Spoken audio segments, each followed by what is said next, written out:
5 celebrities na sikat noon, ngunit naghihirap na ngayon. Number 1. Charis Pempenko o Jake Cyrus. Charis Pempenko o mas kilala na ngayon bilang Jake Cyrus ay isang kilalang Filipino singer, songwriter at music producer.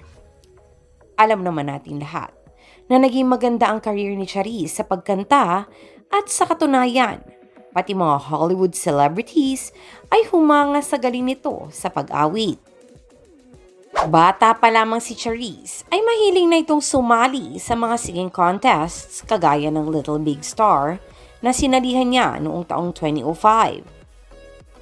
Hindi ito pinalad na manalo, bagkus ay nakuha niya ang pangatlong pwesto.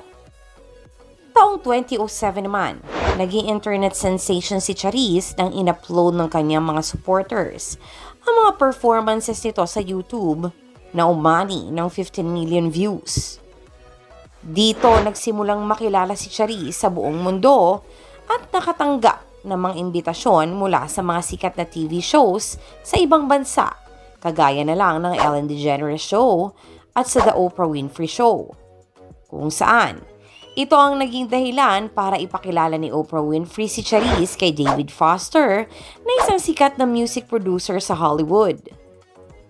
Dahil kay David Foster ay nabigyan ng magandang break si Charis sa kanyang international singing career na naging dahilan para kumita ito ng malaki at nakabili ng kanyang mga ari-arian.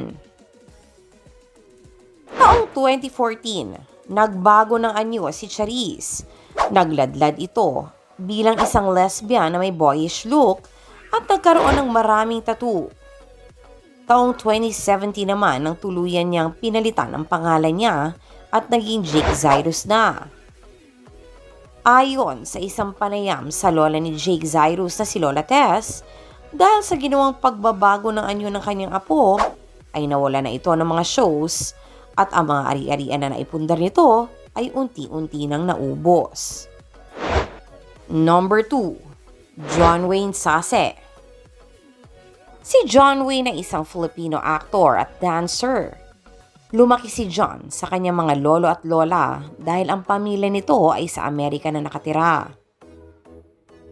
Napasabak naman sa showbiz si John Wayne nang maging miyembro ito ng Star Magic Talent at nakilala ito nung mapasali sa isang dance group sa ASAP na anime. Madami din itong nagawang movies at TV series kagaya ng Dekada 60, Spirits, May Bukas Pa at marami pang iba. Maganda naman ang takbo ng career ni John Wayne. Si John ay isang mabait at mapagmahal na apo. Kaya nang sa hindi niya inaasahan na pagkakataon, pumanaw ang kanyang lola na nagpalaki sa kanya. Lubos niyang dinibdib at nalugmok sa lungkot. Dito na nagsimulang mag-iba ang buhay ni John Wayne. Nasangkot ang aktor sa iba't ibang issue tungkol sa paggamit ng droga. Nasangkot din ito sa isang shooting incident.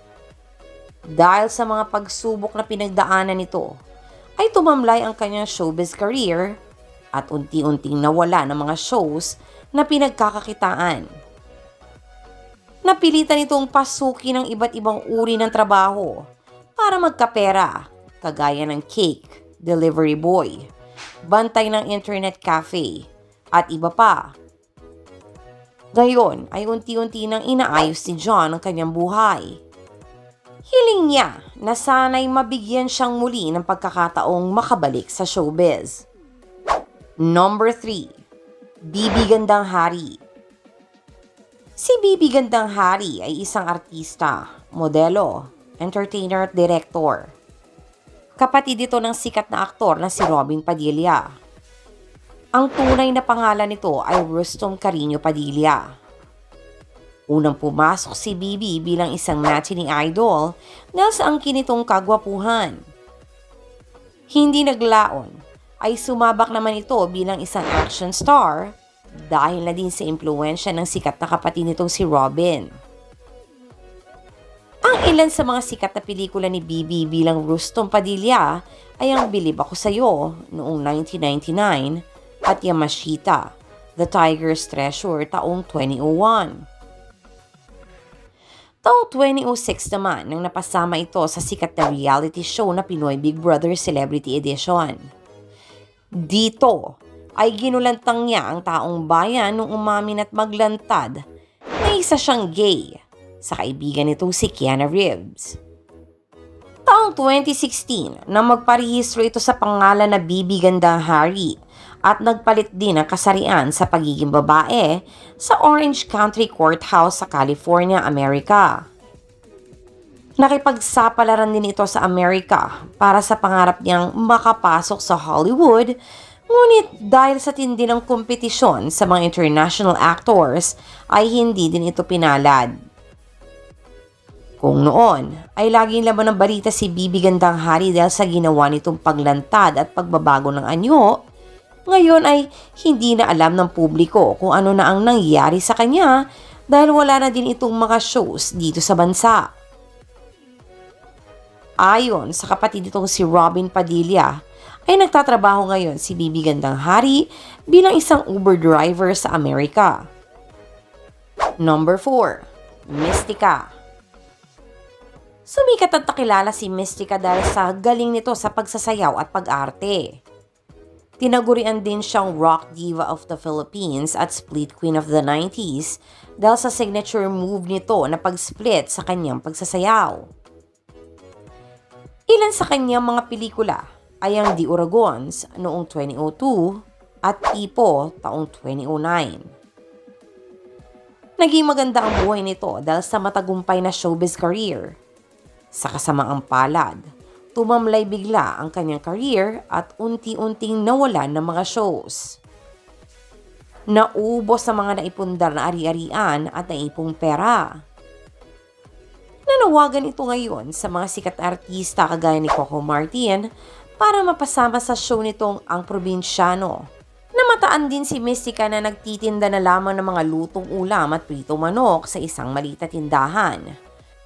Ngunit kamakailan lamang nga ay napabalitang natanggap si Mystica bilang isang manager sa isang hotel.